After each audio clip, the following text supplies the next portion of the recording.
Um, over the weekend, Denver was the worst air quality city in the world. Wow. Really? Oh my God, I didn't know that. Wow. That's just for today, though. I mean, for this week or whatever, right? Well, Normally not so. It's where the wind eventually goes. the smoke will go away. Yeah, what's going east? When you leave, it will go away. I'm not leaving. It'll dissipate. He's not leaving. I live here. That's his home now. Is it a independent living community? Yeah. It's like Yeah. a colonnade kind of setup? No, it's a single building with apartments, and it's got, they provide food and janitorial service, and they have a gym and a movie theater. This is just for the summer, or you moved? I He moved. I moved, sold and my he house and moved. moved 2 months He ago. moved. a month and a half ago. All time. Yeah, a few weeks ago. Oh, so you're more comfortable with independent living? Yeah, I moved here because my daughter lives in the area, and I'm getting no younger. And sooner or later, I'm going to need her, and I'd rather do it on my terms rather than That's true. in a crisis mode. I understand. I'm really sorry, Bernie. Oh, don't be sorry. He's got a new Sorry, wife I there. made the choice, and Right, so why I would you be knew what I sorry? was doing. Oh, he's, Well, have you made some friends in the building? yeah, I plan to live in my home till I can't live in my home. That's it. Hey, that's your choice. Yeah. Me too. That's your choice, yeah.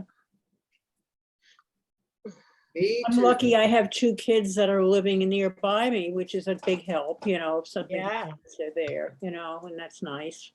But I would move it to an independent if I had, or assisted if I had to. But what was I gonna say? Are you making any friends up there? Meet some new people? I meet people, I wouldn't call them friends yet. I'm the baby, You're the baby. the baby. Okay. I'll be the baby too when I join that area. Hey, Rabbi. Hi, Rabbi. Hi, Welcome Rabbi. back. Hello, everyone. Pineapple shirt today. Back as well, or Babette, are you back? No, I'm not going to be back to the last Sunday in August. I will notify you. Okay, so Babette's still away and Bernie's still away. Hi, Bernie. Hello, He's good morning. staying good away. afternoon. He's staying away. So we've got California, Colorado, Colorado. Arizona. Oh, Anything else? Oh, Alabama. All right, we're is not. that where you are, Steve? I came in late. We're not international, but we're close. Right. We're national. We are national. Rabbi, I'm going to make you co-host. Thank you. Find you here. Whoops. As you can see, I put away the watermelons. I've got pineapples. I saw that. Wow. Okay. Okay, we are recording and Rabbi, you're our co-host. Okay, Steve. Hello, everyone, and welcome to Torah study. Just a reminder to stay on topic, be respectful of others. Remember to mute yourself if you are not talking. No interruptions, please. We have an important discussion today, so let us begin with the blessing. Baruch atah Adonai Adonai, Hello. asher Shana B'mitzvotah, tzivanu Vanu L'sach Divrei Torah. Blessed are you, Adonai, our Lord God, God. ruler of the world, who has sanctified us with your commandments and commanded us to engage in the words of Torah. Hey, we did that pretty good. How about that?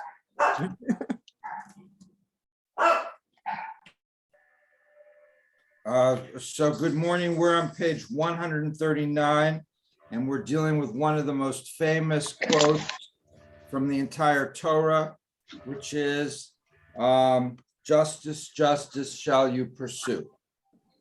Is everybody on the page literally and figuratively? Okay, very good. Now, Friday, I do try to coordinate sometimes my sermons with our Torah study. How many of you actually attend in person Friday night services fairly regularly at this point in time when you're in town? When I'm in town, but I do it here. Okay, no, but I mean in our service where I do my sermons. Yeah, we hear you. I do, except in the summer. Okay, so, and how many do online pretty much regularly? Okay, so, so that was a little bit of a problem for me because I was talking about the Torah study on Friday night, and I realized there's only one or two people from Torah study there. But I think nevertheless, it's good. It helps the Friday night group to understand a little bit of what we're doing in Torah study. This week, we're talking about a pasuk meaning a verse from the Torah, which has been quoted very, very widely. Justice, justice shall you pursue. Tzedek, tzedek tirdof. And the whole idea of justice is one of the most important in ancient philosophy, indeed in all philosophy. And so has anyone studied Aristotle at any point in the distant past or not so distant past? In any case, Aristotle spent a lot of time, as you might imagine, on the question of what is justice. And so, oops.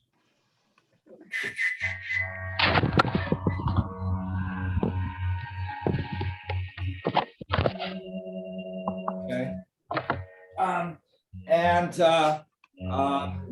I won't go into his answers because they're fairly complicated. But Aristotle wants us to have a happy life. You know, we're translating from Greek. So another way of saying that would be flourishing, going well. I never studied Greek, but the Greek word is eudaimonia. And so that to get to this eudaimonia, you had to do certain cardinal virtues. And one of them is justice. However, Aristotle says that it's a unique virtue in that you do this for the other people's benefit. So other virtues are for your own benefit. But justice is something you do for other people's benefit. And I think that that's something that we understand instinctually. Now, moving to the book that we're in. Which book are we in of the 5 books of Moses, Marcia?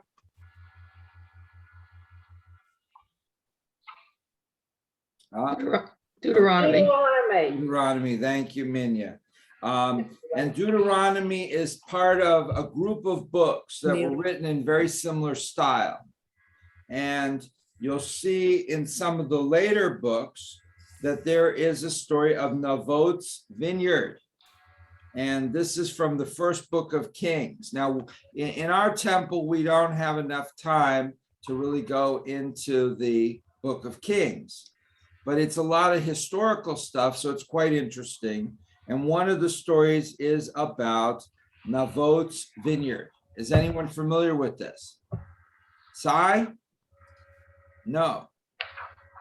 And Sai, I want you to know I've been taking your comments the last few weeks very seriously, which your question is, how do we compare what the Israelites were doing with the surrounding cultures?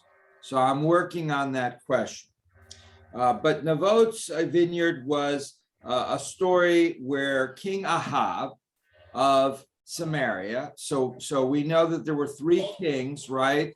And the 3 kings ruled over what's called the United Monarchy, the whole country. And then when Solomon died, then the country split into 2. his sons couldn't agree, and one son took the top part and one son took the bottom part.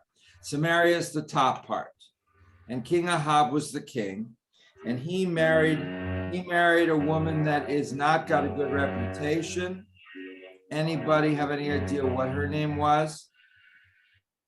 No. It was Jezebel. Oh, that's that story. Yes. And All right. Jezebel is got a really, really bad reputation. And it's not really warranted. All right, she was a pagan. She liked idols. She felt that the king had ultimate authority. She wasn't very democratic. And we'll see here that she, contributed to this as well. But she wasn't a bad lady. You just had to accept certain things. But King Ahab and his wife Jezebel had a neighbor, right? So even kings have neighbors. And this neighbor's name was Navot, and Navot had a vineyard. And King Ahab wanted to expand his holdings and build a vegetable garden. So he said to Navot, give me your vineyard and I'll trade you a different vineyard that I've got somewhere else that's better. And Navot said, no, this has been in my family for hundreds of years. When my great, great, great, great grandfather immigrated here from Ireland, thank you, Bertie, he bought this land and it's been in our family forever. So he refused. So Ahab couldn't sleep at night. He was very, very resentful, angry, and his wife said to him, you're the king, you do what you like. So Ahab arranges to have trumped up charges brought against Navot that he had cursed God and the king, and they executed him. They didn't have like today, where, capital punishment cases, you hire lawyers and you wait 25 years, and then even then you don't get executed. They executed him like the same day or the next day. And then Navot took the vineyard. And then comes another character, which is, anyone remember the prophet that comes on Passover? Elijah. Right.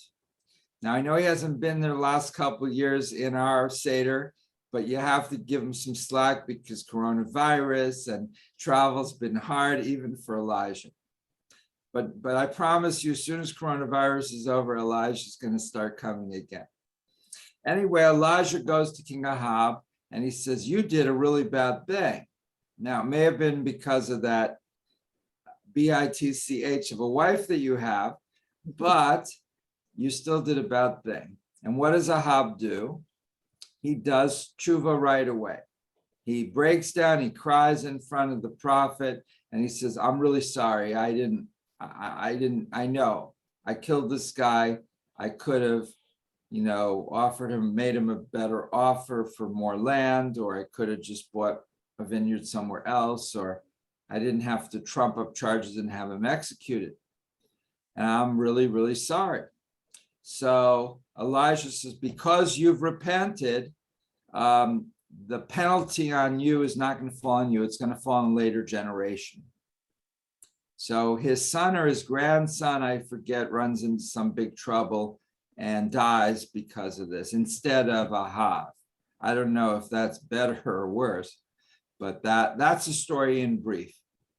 So it's really from the same author or the same school of thinking as Deuteronomy, and it relates to the laws that we see in this week's portion that deal with justice. So that's just my opening comments here, Marcia. I don't know if this comes up in this portion, but I thought that the sins of the father did not reflect on the children. Is that? So it does say in the Torah that you do, the sins of the parents can go for 4 generations. Oh, it does. Well, it says that, but in modern thought, we reject that, obviously. So if you have someone in Germany whose grandfather was a Nazi, you don't go out seeking revenge against them. That's not considered appropriate. You have to judge each person based on their own merits or dismerits. If they're a Nazi, that's one thing, but just because their grandfather was a Nazi does not taint them. It may, in their own minds, create a certain moral obligation, but it doesn't. Other comments. Well, you may not go visit Germany ever. All right. Well, you may feel that the country's associated with that, but that's different than blaming a particular person for something their parents or grandparents did, right? Holding a whole country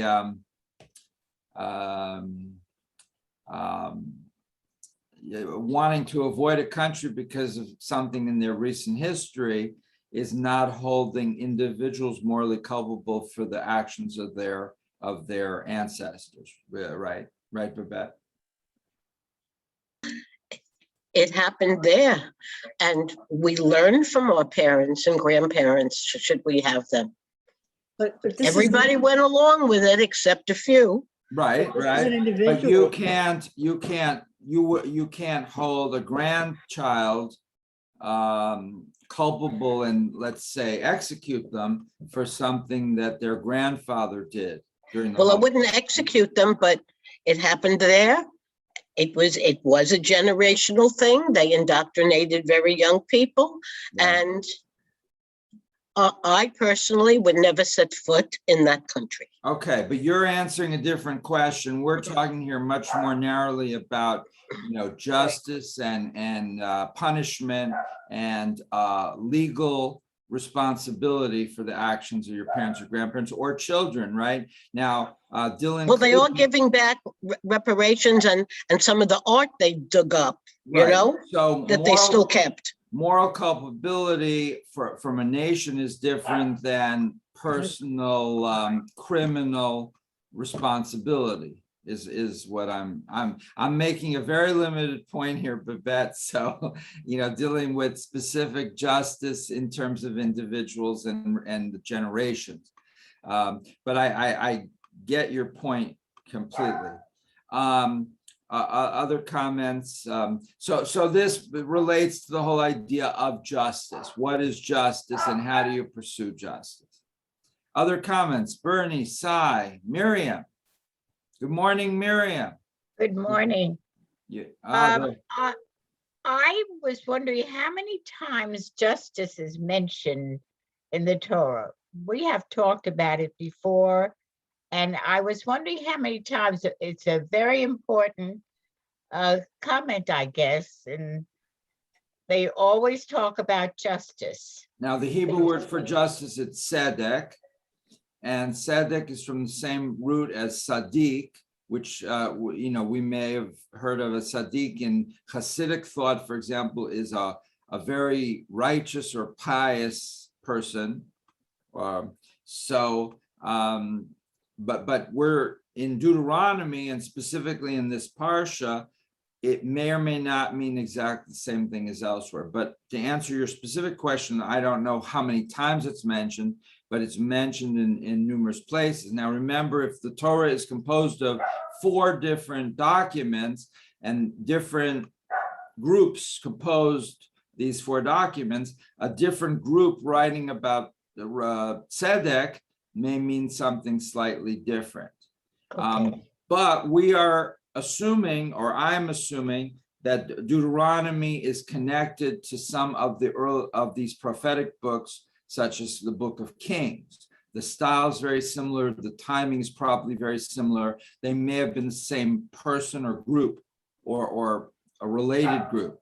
So I'm assuming that the understanding of righteousness or justice, or however you want to translate the word tzedek here, is the same as in some of those books, but not necessarily like in the book of Exodus. Okay.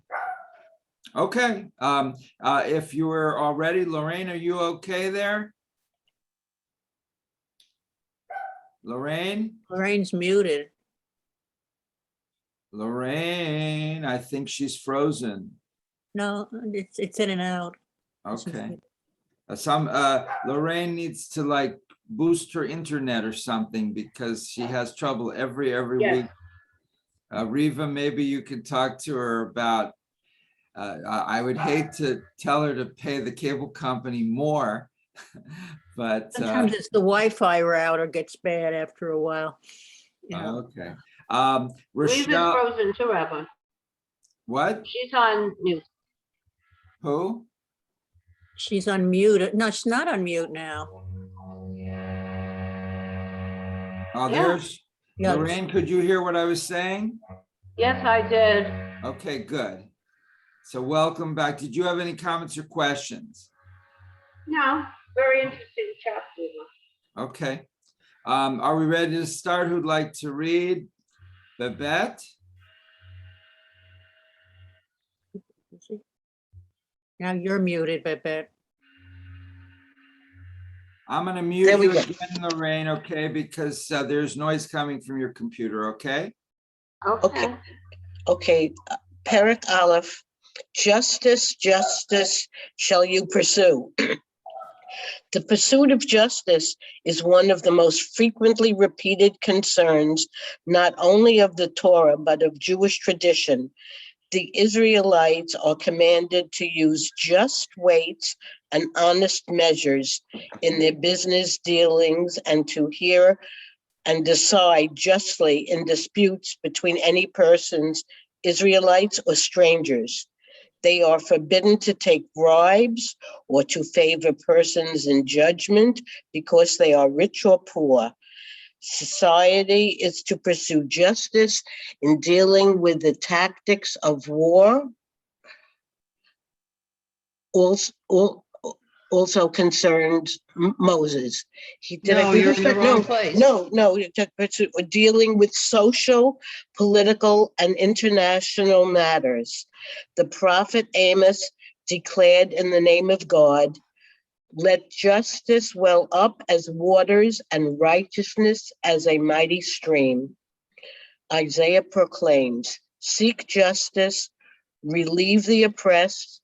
The psalmist poses the question, who is worthy to dwell in God's sanctuary? And answers, those who live without blame, act justly, acknowledge the truth, do not slander others, harm others, hold grudges against their neighbors. The mother of Lemuel, king of Massa, advises her son, speak up for those who are silent, for the righteous of the unfortunate, speak out. Speak out, justly, champion the poor, the needy. From Leviticus. The emphasis. Stop, Babette. Thank you. Not just Leviticus, but you see there are a series of of citations. Leviticus, Deuteronomy, which is the key one because that's the book we're in now. Amos, Isaiah, Psalms, Proverbs. I mean, this is practically the entire Tanakh, correct?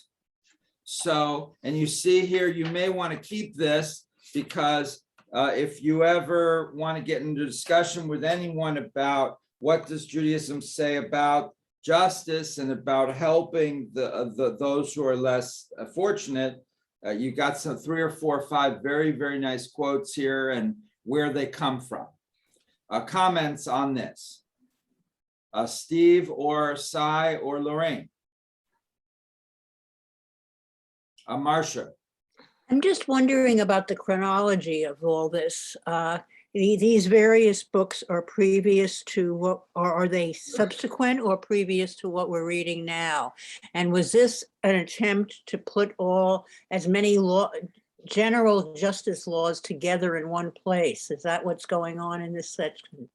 Probably. I mean, the dating of most of these other books is probably earlier.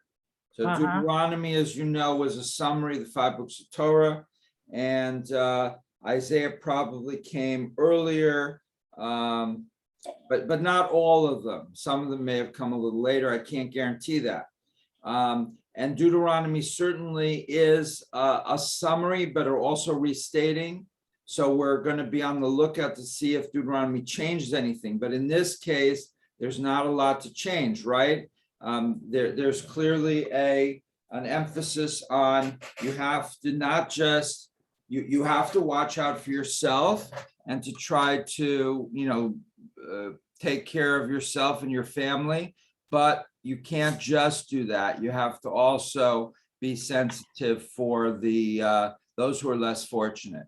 And so that's a very basic moral lesson. Now, we started out by talking about justice in a legal sense, and now we're talking about maybe helping others in an emotional sense or in a moral sense. So the Torah doesn't necessarily differentiate between these two.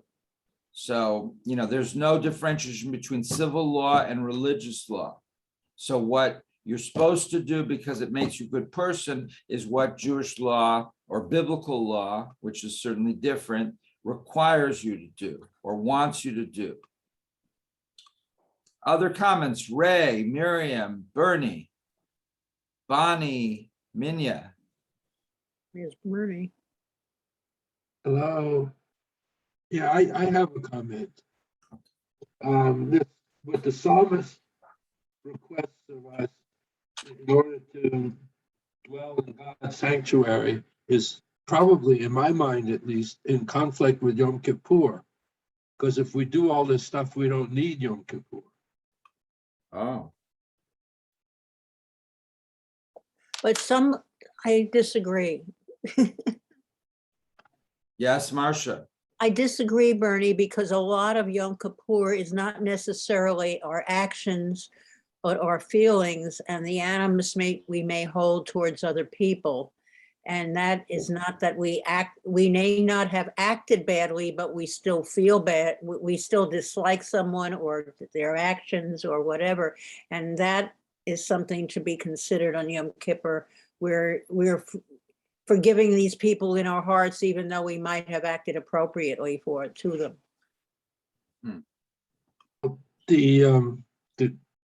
The comment about what the psalmist says includes all of what you just said, that we should not do all those things. And if we do not do all those bad things, then why do we need Yom Kippur?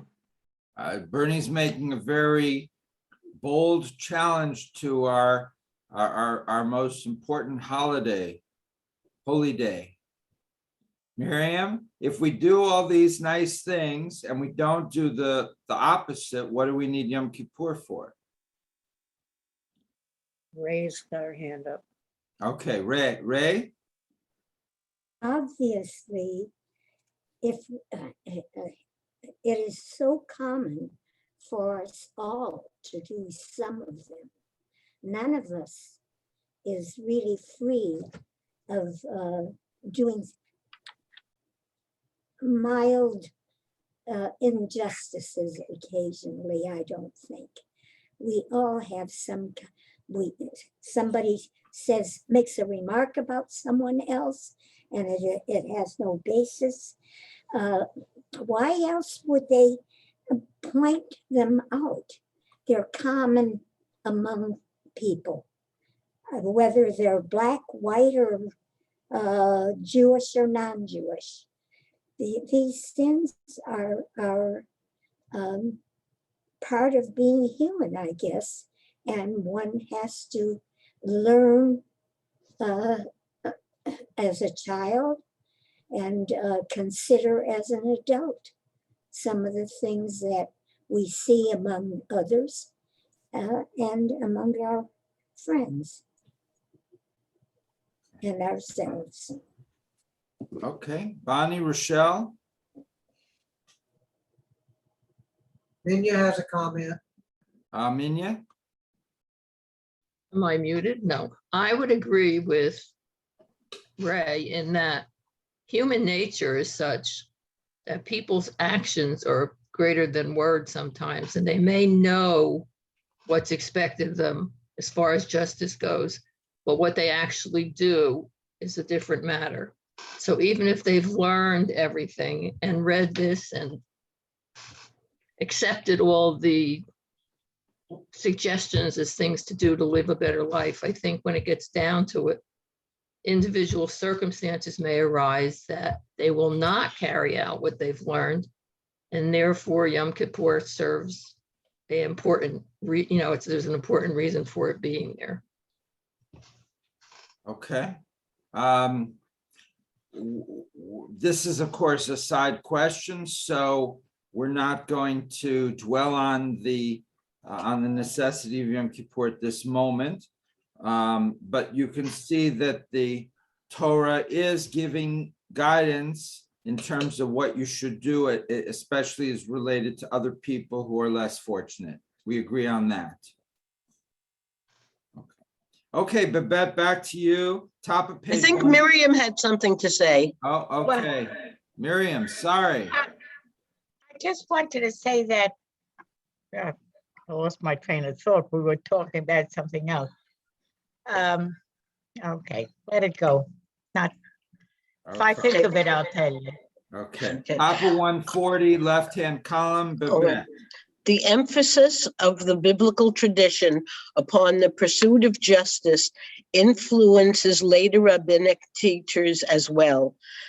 Commentating on our Torah portion's command to appoint judges and for those judges to pursue justice, Rabbi Simeon ben Gamaliel, who served as president of the Sanhedrin in the middle of the 1st century CE, warns his generation, do not ridicule or scorn the doing of justice, for it is one of the foundations of the world. For the world is balanced on 3 things: on justice, on truth, and on peace. This is Deuteronomy. Other rabbinic. Hold it, stop.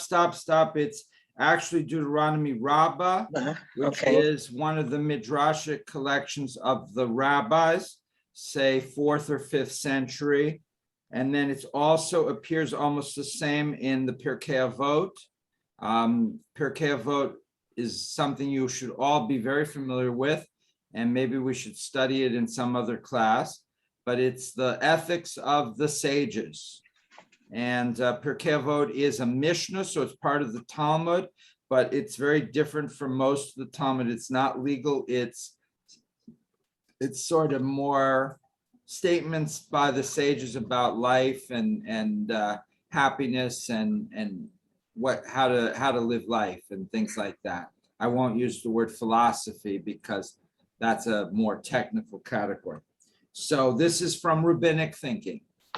Not from Deuteronomy. Let's stop here for a second. Comments. Steve, Rochelle, Riva.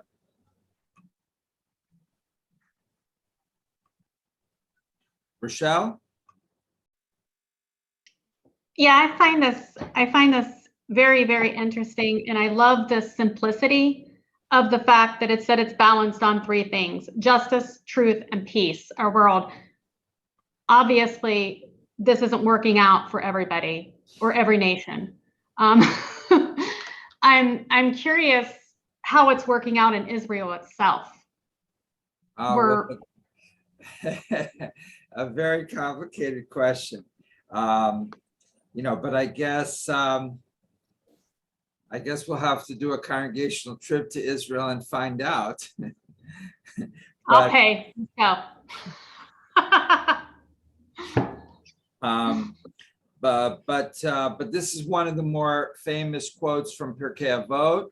So, and what does this mean that the world is balanced on 3 things: justice, truth, and peace? well, that would require quite a bit of commentary on its own. But one of the three is justice. And as you see, justice here is not just understood as not sending an innocent person to prison. It's a much broader category. Okay, Babette, one more paragraph and then we'll move on to somebody else. Okay. Other rabbinic commentators claim that the guarantee of justice in the courts and in all dealings between human beings is more important than all the sacrifices offered at the temple in Jerusalem. Justifying their view, they quote a verse from Proverbs, which declares, "To do righteous and justice is more desired by God than sacrifices." The rabbis maintained that the sacrifices had value during the limited historical period of the temple. By contrast, the doing of justice is always crucial to society's welfare. All right, and you have other quotes from different prophets that said, that, what are you people doing? You're worrying so much about whether the sacrifice is exactly right and whether the lungs of the animal offered is unblemished. But meanwhile, you're cheating each other and there's poor people in the streets with no food and your society's a mess.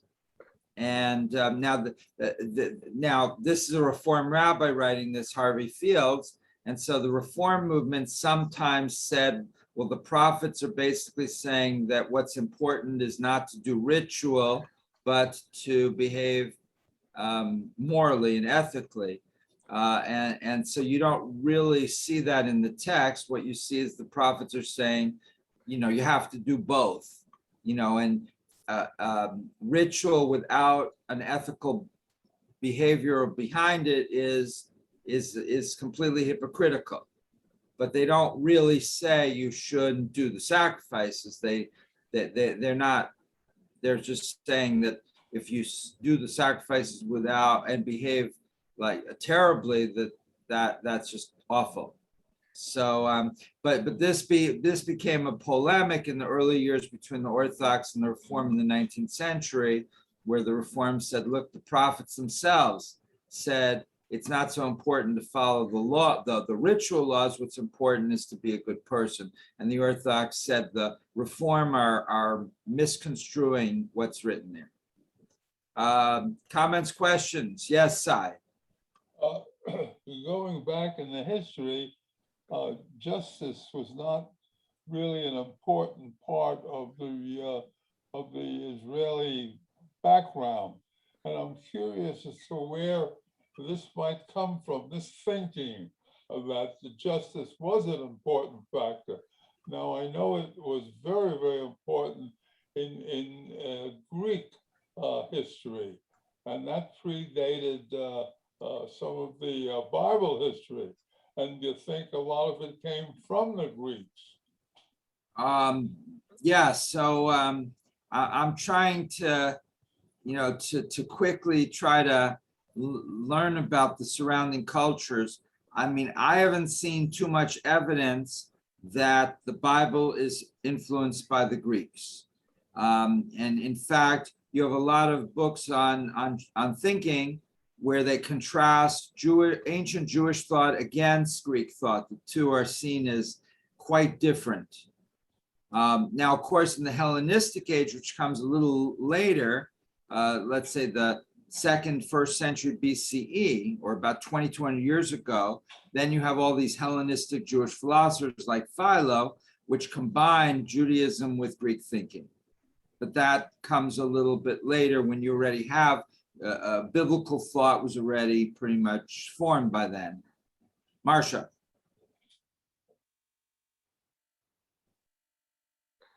I have to unmute.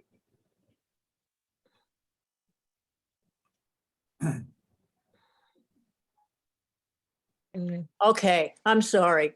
What I've read in the past and what I can see is that the Jews are closer to Babylonian thought.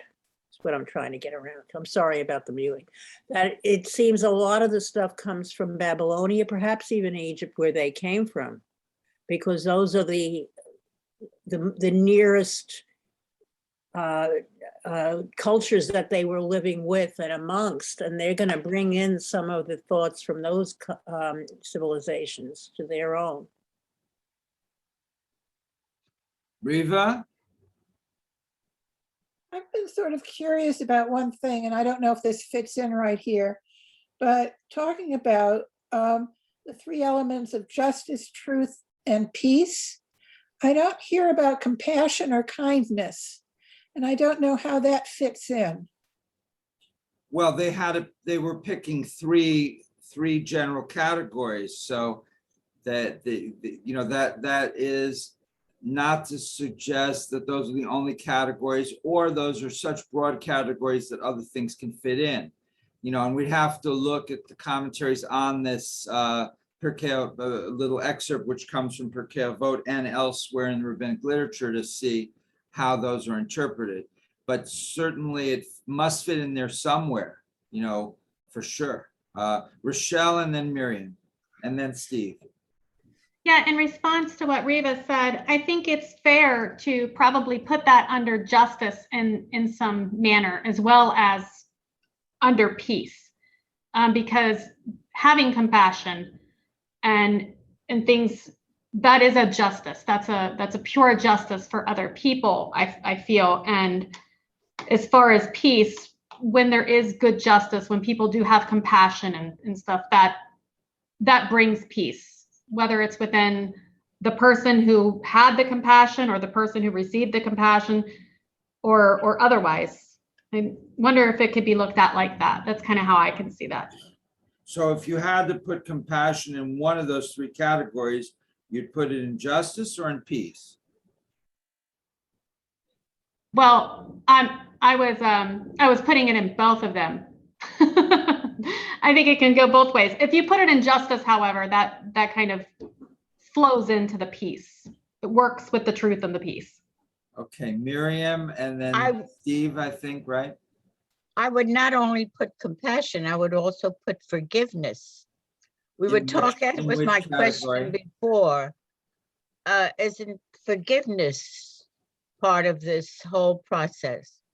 You'd put that in justice. Mm-hmm. Okay, and would that placate Bernie? Where is he? Okay. All right, I don't know. He's not easily placated. Steve? No. I agree with Rochelle.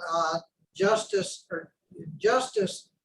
is a general term, so you can use, it incorporates compassion, our pursuit to do righteousness and good deeds, mitzvahs. It all incorporates in that one word. Okay. Who'd like to read? We're going to skip the box and go down to Rabbi Nachman. Marcia. Unmuted here. Okay. Rabbi Nachman offers an example of the importance of justice within society by singling out the accomplishments of King David.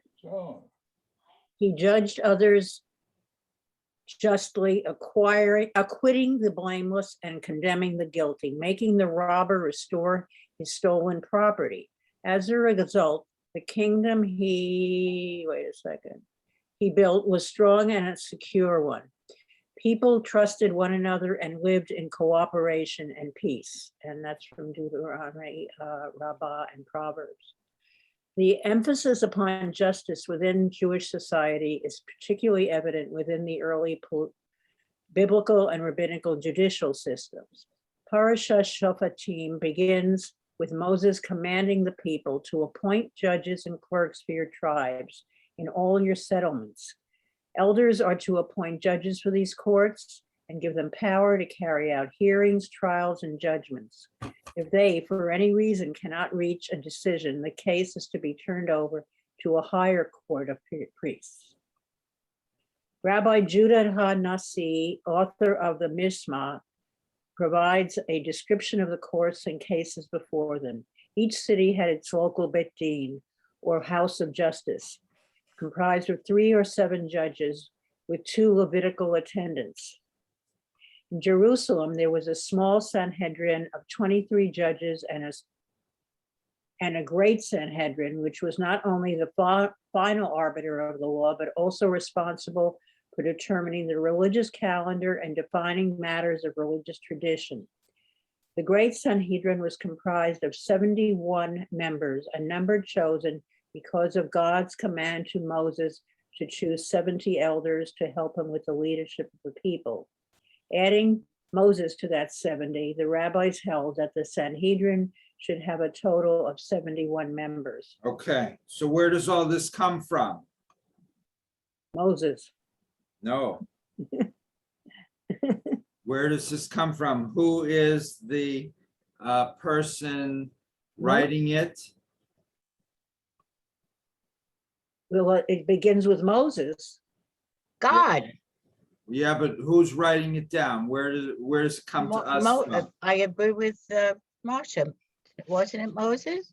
All right, so we're certainly, Jewish tradition traces it back, but where is the description from? Who wrote this down for Rabbi us? Judah HaNasi. Okay, and when did he live? Not sure. Anybody? Sai? Well, if he's a rabbi, it would have to have been after Moses died and now in Israel, so somewhere at that point. Bernie? Somewhere less than 2,000 years ago. Yes, thank you. Because of the Mishnah. Thank you. Thank you. So Moses lived about 1,200 years before the year 0, which would be about 3,200 years ago from today. Judah the Prince, or Rabbi Judah HaNasi, lived around the year 200 CE, or about 1,800 years ago. And he was the editor, it says here author, but he wasn't really the author, he was the editor of the Mishnah, which is the core part of the Talmud. So, and he edited it, he put it in 6 orders. And basically the Mishnah is a code of Jewish law, a theoretical Jewish law based on the Bible. So they takes all the laws of the Bible and completely reformats them. It's no longer Genesis, Exodus, Leviticus, etc. Instead, it's laws of property and laws of prayer and so forth, and law and issues of seeds, of agriculture. And What does the word Mishnah mean? Mishnah means order. So he put them in order of six sections. And one of those areas he talks about is justice, and he brings all this detail. And now how far does it go back? Miriam says to Moses, maybe not. We don't know, but we know it's written down in the Mishnah. Now, once it's written down in the Mishnah, from an Orthodox Jewish point of view, it's got the authority of Jewish law. It's completely authoritative. Bernie, does that sound correct? I suppose so. I find this whole thing remarkable. How close this description, and maybe that Fields kind of fills in a little bit of his own bias, but I find this whole description of the court system and how you judge people, et cetera, to be remarkable. When one looks at the movies, for example, from that general time frame of 2,000 years ago, the people tend to be portrayed as rather barbaric and not anywhere near how this is portrayed. So I find it remarkable. I agree with him, but I also find it remarkable that we have a system somewhat like they had. So where did we get it from? So how much is American law influenced by ancient Jewish law? That's another question. Exactly. Well, English, but I've been watching a lot of English stuff and they have this basically the same law system. And I think probably most of the European countries do. Sai. I would submit. Sai, can you move the microphone closer to you? I hear you, but very weakly. Business of justice is in the eye of the beholder. Every man's idea of what justice is different. If you go from one country to another, their constitutions are different. Their whole concepts of what justice is different. That plus the fact that in this case, the ideas of justice were given to them. They never at any time had a choice of accepting, changing, adding to, or getting rid of. This is what was told to them, and this is what they had to live by. Understand. Any comments, additional comments? Okay, Riva. Yeah, to me, it seems like the structure of this is very, very modern. The Great Sanhedrin looks a whole lot like a Supreme Court. So it seems like a judicial system is set up in a hierarchy that we carry out to this day. Now 71, how many do we have in our Supreme Court? 13. 9. It's supposed So to be 9. and there has been a recent proposal to expand the courts, so maybe I should write an op-ed suggesting 71 Supreme Court. Oh, that'd be fun. You think there's enough budget for that? There's enough time for that. The Sanhedrin is also going to play a role in the rabbinic effort to reverse biblical policies in the name of justice, specifically capital punishment. So as we've spoken about a little bit, the Bible favors capital punishment. The rabbis didn't like it, partly maybe because they weren't sure that you can never be sure. Today with DNA, maybe they would feel a little differently. But, you know, and with all these cameras, whenever there's a murder, there turns out there's like 6 different videos, showing the person walking, and sometimes the murder is on tape, and sometimes you see the up to 4 seconds before, but there's usually some video, and then there's always DNA, right? So they might change their mind, but they used the Sanhedrin to reverse it by saying, oh, we're not reversing it, we're just requiring, enough evidence. We need witnesses and so forth, but they made it so difficult that it really, and the rabbis, I forget which rabbi, I forget which rabbi, but one rabbi said that a Sanhedrin that actually executed one person in something like 70 years was called a hanging Sanhedrin, a bloodthirsty Sanhedrin. So basically the rabbis expected that the limitations they put in would prevent all executions, which is interesting. But didn't they say they needed 2 witnesses? And other things as well, yes. So, but I'm suggesting it wasn't done just to make it a little more secure. It was done to make it almost impossible. They were deliberately trying to make it so strict you couldn't really do it. Okay.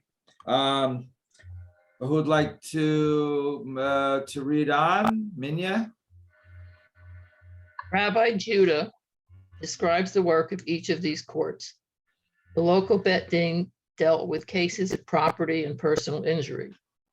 The small Sanhedrin adjudicated criminal and capital cases. The great Sanhedrin heard all exceptional matters and resolved those cases sent to it by the lower courts. The system of justice also included regulations for appointing judges, examining witnesses, hearing and deciding cases. Excluded from acting as judges were relatives, dice players, those who loaned money on interest, pigeon flyers, and those who sold produce grown during the sabbatical year. Relatives were also forbidden from serving as witnesses. Witnesses were to be examined one at a time without hearing the testimony of others, so the court could compare their reports and reach a just decision. Okay. What do you think? What do you think about these limitations on who could be a judge? Well, the pigeon flyers was the one that surprised me. The gamblers was the one that got me. The dice players, Rochelle and then Marcia. I can see the pigeon flyers. They could get information from too many people. That's what they were. They were messenger pigeons, I'm assuming. Okay. So they could be influenced without other people knowing. And as far as the dice players, gamblers, they are willing to take money for something that otherwise could be deemed dishonest in some eyes. They could cheat. They could be a professional cheat. So those are people that do not fit the qualifications. And for those reasons, I know it sounds ridiculous, but I'm pretty sure that might be the thinking behind it. Now, the pigeon flyers in today's world would be anyone with access to email, right? So I would guess that a modern version would be to take everybody's phone away. The judges would lose his access to his or her phone, or his computer, his or her computer. Marcia.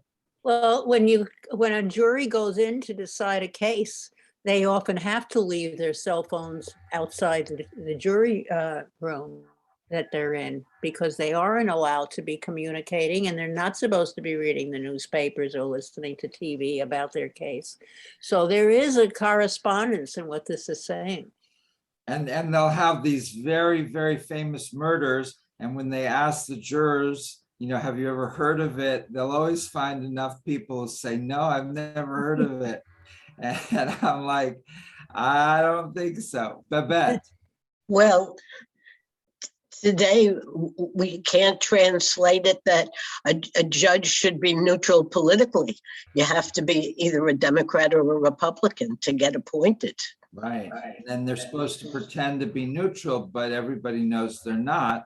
And so it creates a certain limitation and a certain scorn for the judges, because we look at the Supreme Court judges and we're can somebody mute? Who's do you hear that? If you've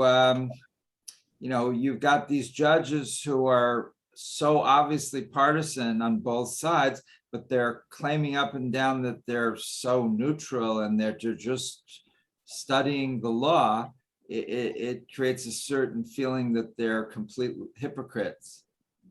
And I think either they should acknowledge that these are partisan people, or they should figure out a new system and get really neutral people up there. But on the other hand, it's not just political. If you're against abortion, you're not neutral. Right, but if you're picked to be a Supreme Court justice because you're part of, a certain party with a certain view, that seems partisan. If you just happen to be against it for legal reasons or whatever, and it has nothing to do with the parties really, then it wouldn't be partisan. But we don't believe that any of these views are just neutral things, that they all seem to be so partisan. Marcia. Now, whether that was true in ancient Israel or not, we don't know, at least from this text, but there's no reason to believe it wasn't true.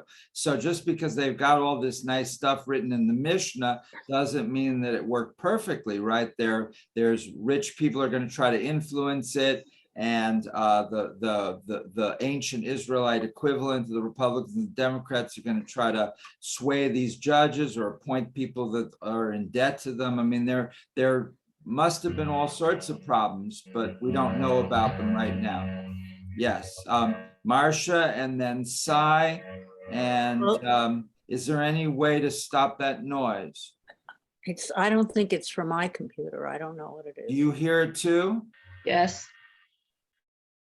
All right. It sounds Actually, like somebody's at work outside or something. That's what it It's the is. same every week. Try, Okay, try to mute when you're not talking. Okay, Cy and then Marcia. the other way. Oh, Actually, there are oft times politically appointed judges do not go the direction of their political party or political sponsor. So a lot of times we're very surprised that people are actually able to judge independently with a pretty straight mind about things that that if you will go looking at it politically, they wouldn't do. But people are people, and you're going to have these aberrations at different times in one direction or another. So nothing is going to be pure. okay, Cy? In line with Marcia's thinking, how just is any system if the people themselves are not picking the judges? If other people are picking the judges, how could justice prevail? Sometimes judges are elected, though. I say that if the judges are elected, you've got a system that's fair. But if someone's making the choices, then you don't have justice. So now what we're seeing here is the Israelite system was democratic to a certain point. If you remember the vineyard example I gave you at the beginning, Jezebel is urging her husband, who's the king of Samaria, to just do what he wants because he's the king. In that she's bringing in non-Israelite approaches to government. So the Israelites had a certain sense of taking the temperature of the people. On the other hand, there's no indication here that these judges were elected. So it's not democratic in the sense that we understand it today. So the Israelite system was sort of halfway, that yes, it has to reflect the will of the people, but no, it doesn't have to be actual elections. I think that's a fair statement. Bernie, Riva, can either of you add anything to that?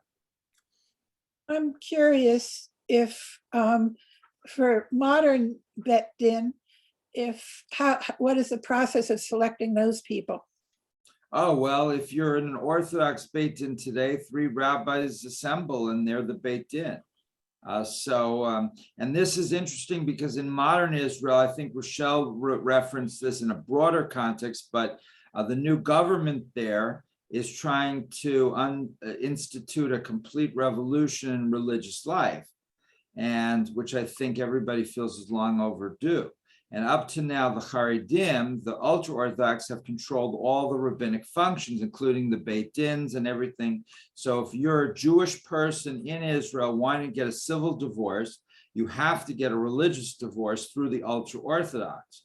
And then you appear before a Beit Din of these 3 ultra-Orthodox rabbis who are not chosen by you, and they're not chosen by the prime minister, and they're chosen by the ultra-Orthodox rabbis.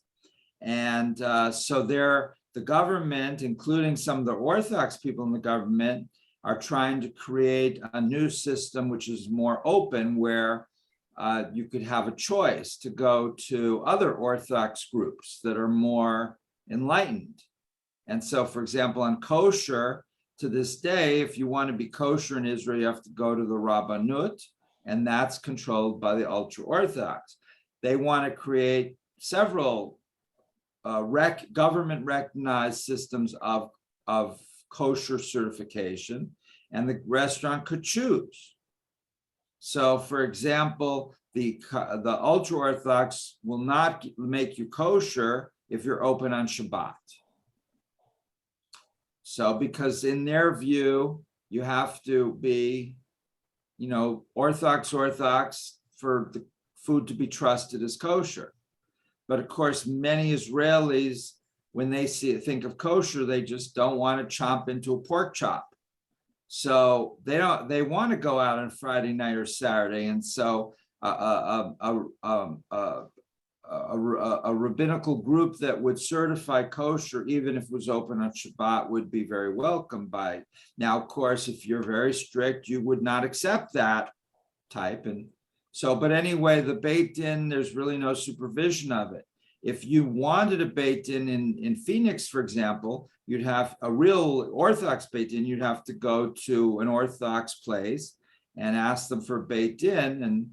And this comes up a lot with divorce, right? Because if you want to get a legal, an Orthodox recognized get, then you have to go and deal with a bunch of Orthodox rabbis who will certify that it was done properly. And most Reform Jews don't worry about that, but it's so that this creates a big problem. Yes, good point. Okay, we're at the very bottom of 140, Minya.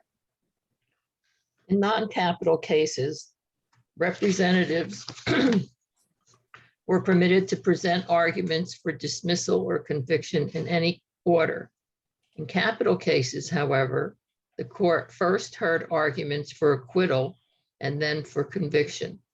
The eldest judges were required to declare their opinion first when discussing a non-capital case.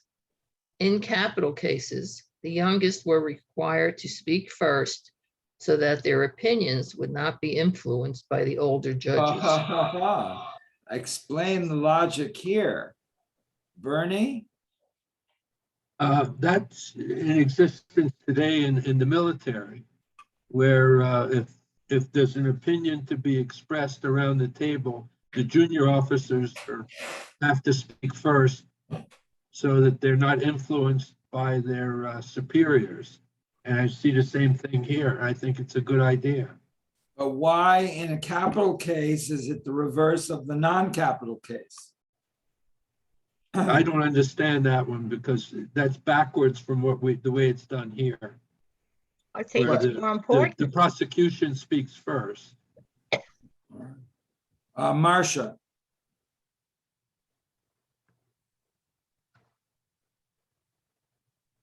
Okay, Miriam. Unmute. I think it's more important, the capital cases. Capital case, the younger judges speak first. Correct. I think that's for them to be more honest. So influence is right, but then there would be a more honest opinion from them at that point, and then the older judges. But why then would it be the reverse in non-capital case? I mean, doesn't matter as much when life is at stake. That's right. All right, but if we're worried that the younger judges are going to be influenced by the older judges, do it all cases. Have the younger judges talk first, regardless. What does it matter whether it's a 6-month prison sentence or a capital crime? Rochelle. I believe that it goes to say of where the, how do I want to say, the respect of the opinion, so that the elders do not respect the opinion of the younger.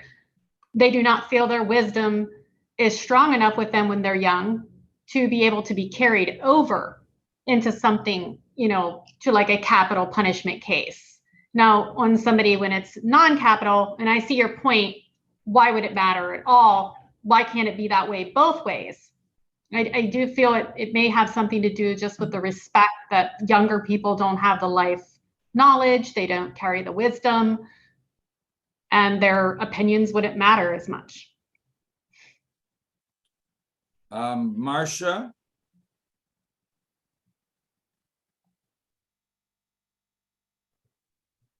Okay. Marcia, you need to unmute. Riva. Sorry, I am so sorry. I didn't want to have me listen to me blowing my nose with my allergies. And even now when we have lawyers, the prosecution speaks last, I think, because sort of more important to get that word in, you know, and I think that I think that's part of it, what Rochelle was saying. It's the respect that's there too. And that's the only thing I could think of. Why would they do that otherwise, you know? Bernie. Another possibility is that when no life is at stake, you'd want the senior people to speak first, because the junior people may be sitting there saying, geez, I never thought of that. And they can learn from the seniors. But in the capital case, I think that what I said earlier plays. Very nice. Very nice. Riva, do you agree with Bernie? I'm not sure, but I don't think I have a lot to add to this. Okay, anyone else? Okay. Who would like to continue reading? Page 141, a simple majority. Anybody there? Marcia. I think I'm unmuted. A simple majority determined the verdict in non-capital cases. In capital cases, a majority of 1 was sufficient for acquittal, but a majority of 2 was necessary for conviction. A higher court could reverse the decision of a lower court on non-capital members. But in capital cases, a higher court could only reverse a case from conviction to acquittal. Finally, the verdict on a non-capital case could be rendered on the same day as the hearing. In the capital cases, if the verdict was acquittal, it could also be given on the same day, but if the court decision was conviction, the announcement could only be made on the next day. Trials were never permitted on Shabbat or on festivals. Okay, and all this is to show the seriousness of capital cases. Right. You can keep going. Clearly, the issue of fair treatment in all cases was central to the Jewish court system of justice. Biased testimony and influence of one judge and another was to be avoided to guarantee fair trials. Decisions seemed to tilt toward acquittal and dismissal rather than conviction. Commenting on the Torah's command to appoint judges who will promote justice, the Sifrei emphasizes the importance of appointing judges with expert knowledge of halacha or law and with records of unquestionable integrity, honesty, and righteous behavior. Rashi notes that dispensing justice means not accepting bribes and never showing favor or preferential treatment to witnesses or those seeking judgment before the court. Several commentators ask the question, why does Moses repeat the word tzedek or justice in his statement? Justice, justice shall you pursue, that you may thrive and occupy the land that Adonai your God is giving you.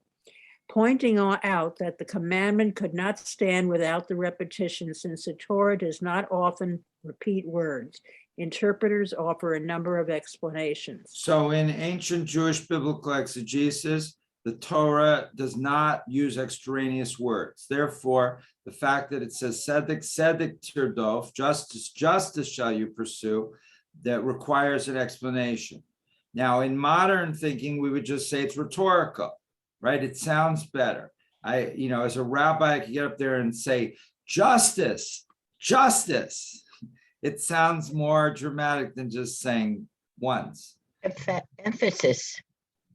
But that's not an acceptable answer for the Jewish commentators, biblical commentators. They feel that somewhere it is. Somewhere there it is. All right, well, we'll read and on. we'll see what they say, but they need an explanation why the word is repeated. Okay, Marcia, you want to keep going?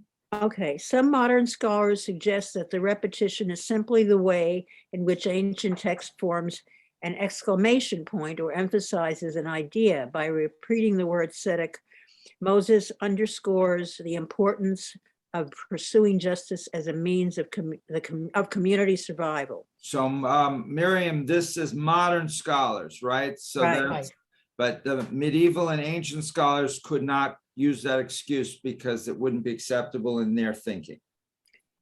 Others argue that the term is repeated to convey the idea that the pursuit of justice is not only the responsibility of government or judges within society, but also a mitzvah, an imperative for each individual.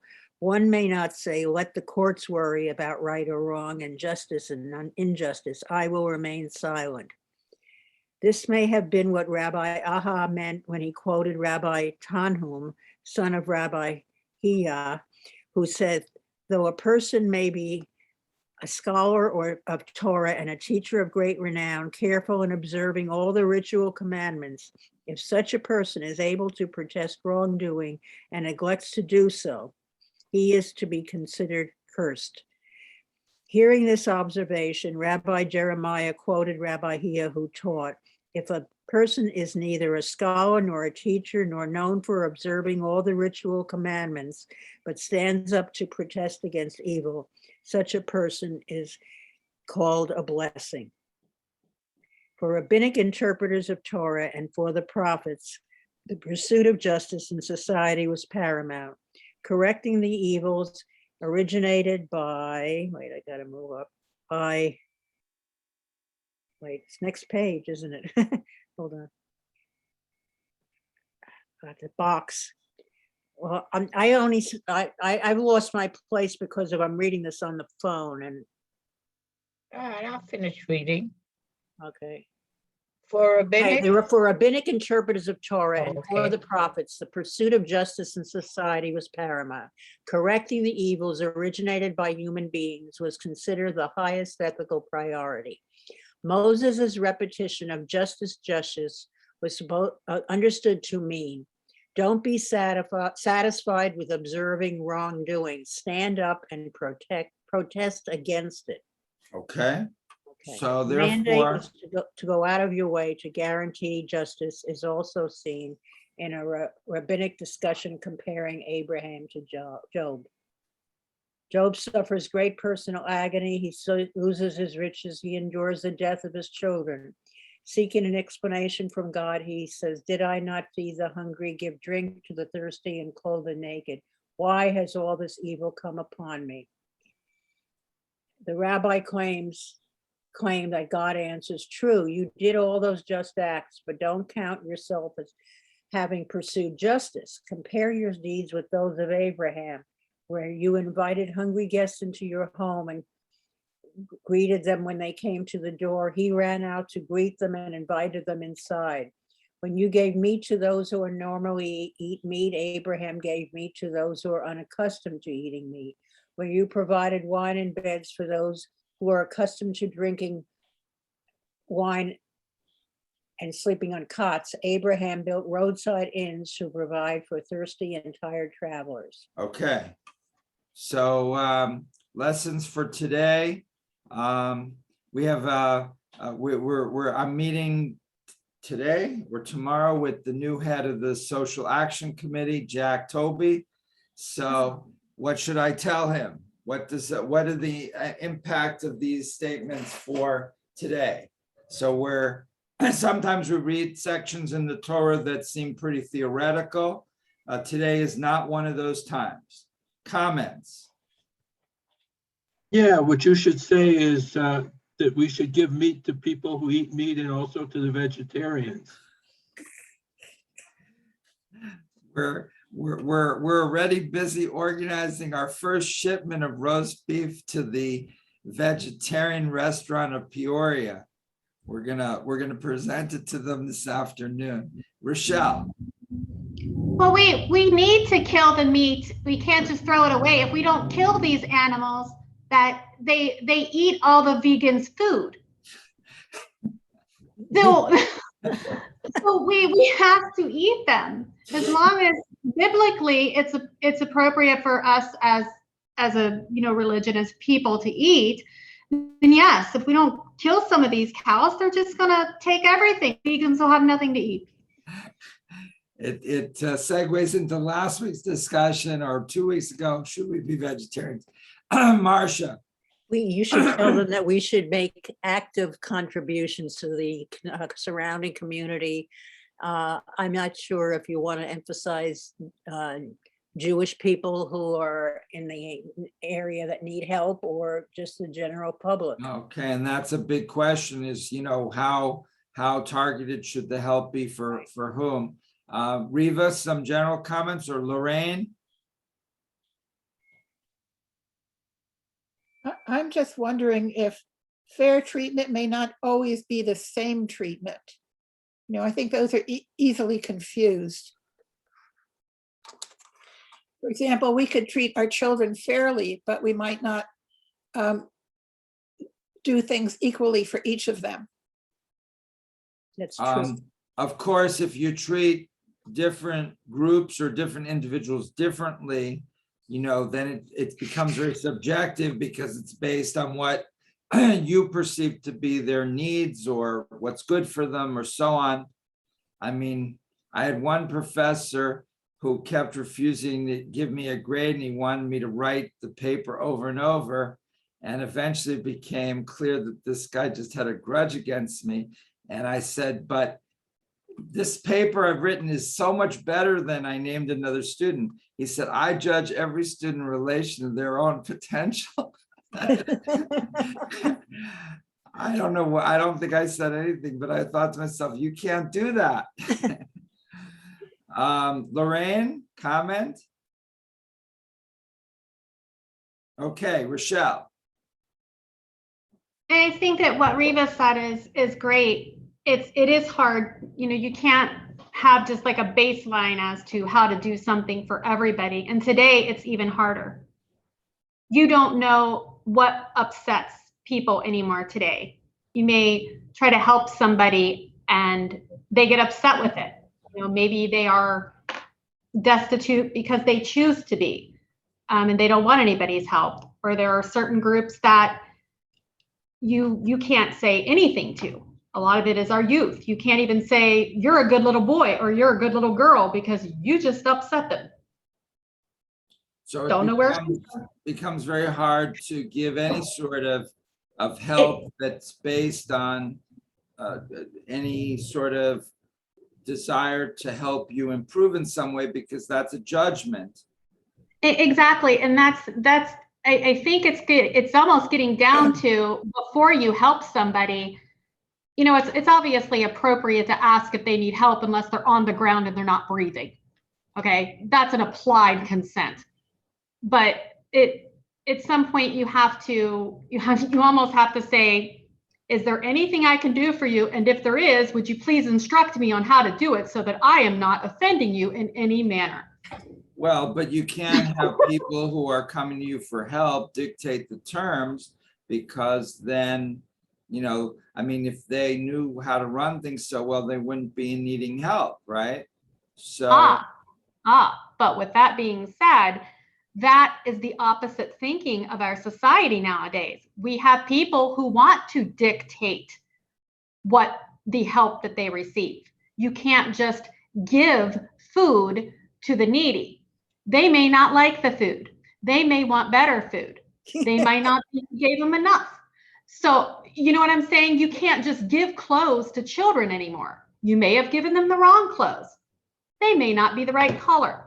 Well, So that's the problem. This is why people are more and more hesitant to get involved in anything like this, because it comes with so many difficulties. It does. Lorraine, can you hear me? I guess she's okay. Marcia, and then a few more comments. And when I worked for the JCC in San Diego, a woman came in, and it was a nasty, for San Diego, winter day, and it was rainy and it was chilly, and I got her some hot chocolate and some cookies and whatever, and the director of the J offered to send her over, get her transportation over to a nearby congregation where they actually had a program that could help her out and, get her a shelter, etc. And she didn't, like Rochelle, she didn't want it. You're right. She wanted to be on the street, and all I could think of was, she was probably in her 30s, and I could, her poor parents, this poor girl out there, and just will not accept the help that the world is trying to give her, you know? And you're right about that. But if you go to an association like the food bank or something like that, where people are coming to get the help, then you know they are receiving it, and you're helping that food bank. So it's like, you have to find an intermediary so you don't offend people. So I think that what we see in these texts is an inner desire. There's an altruistic sense that in an ideal situation, we want to help unconditionally, and we want to, give as much as possible. In terms of practical policy, this is a much more complicated thing. So that's, of course, a major challenge, but I think these texts still stand as a sign of the altruism that is so important in Jewish tradition. And there's there's something beautiful in that altruism, even if it is a little bit naive. Babette. Okay, well, besides the fact that I was going to mention the food bank, so people are going because they're hungry, Right. But there are pleas for money from organizations that we totally believe in. A friend of mine started this group of rides for elderly people, whether it's for groceries or to a doctor visit. I don't know if they charge or they charge nominally, but those people need those rides. So you're giving unconditionally. Whoever gets the rides, they're us. They're us. Also, I mean, well, I just got some homeless veterans. It's through a synagogue. Well, we can give to homeless veterans. They are asking for it. They deserve it, and there's no qualifications for who gets it other than they're homeless and they served our country. So we don't necessarily have to do good deeds for people who are asking us directly, or we have to ask them. There are many, many sources out there, and this is including, experimental medical clinical trials and stuff. You can give. We don't care who gets it. It's a wonderful cause. Minya?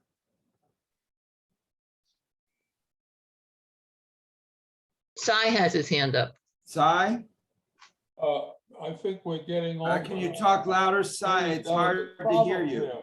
I would ask. I'll bring the microphone closer. The biggest responsibility is the government have a responsibility to take care of people. And why aren't they at the forefront of this kind of a thing? But this is where everything starts. And there we get involved in a lot of politics. Yeah, so again, I think that the Jewish texts here are urging us to do the altruistic thing. That they're not dictating exactly how that would be done in practical terms. Marcia and anyone else? Okay, Marcia. Just quickly, we are going to be, we do have a food drive at High Holidays, so you can tell Jack that. Okay. Steve, any final thoughts? Well, we shall always remember to do justice in all our lives. I mean, you remember that quote from when you were young? Yes, I do. I certainly do. Yes, and I live it. I try to live it every day. So anyway, let us conclude. Unless anyone else has comments. Okay, let's conclude with the blessing. Baruch atah Adonai Eloheinu melech haolam asher natan Amen. Baruch atah Adonai Torah. Blessed is our God, ruler of the universe, who has who has given given us us the the fruit Eternal life. and planted in Blessings on us all eternal here life. of Torah. Blessed is Adonai, giver of the Torah. Amen. Amen. Amen. Next week, we're doing the marriage and divorce from Parshat Ki Tetzei. And so if you have any experience with marriage or divorce or both, please bring that with you next week. Have a great week and see you soon. Thank you. Bye-bye. Bye, everyone. Thank you for joining us. Thank you. Bye. Stay well, everybody. Bye-bye. Bye. Here we go.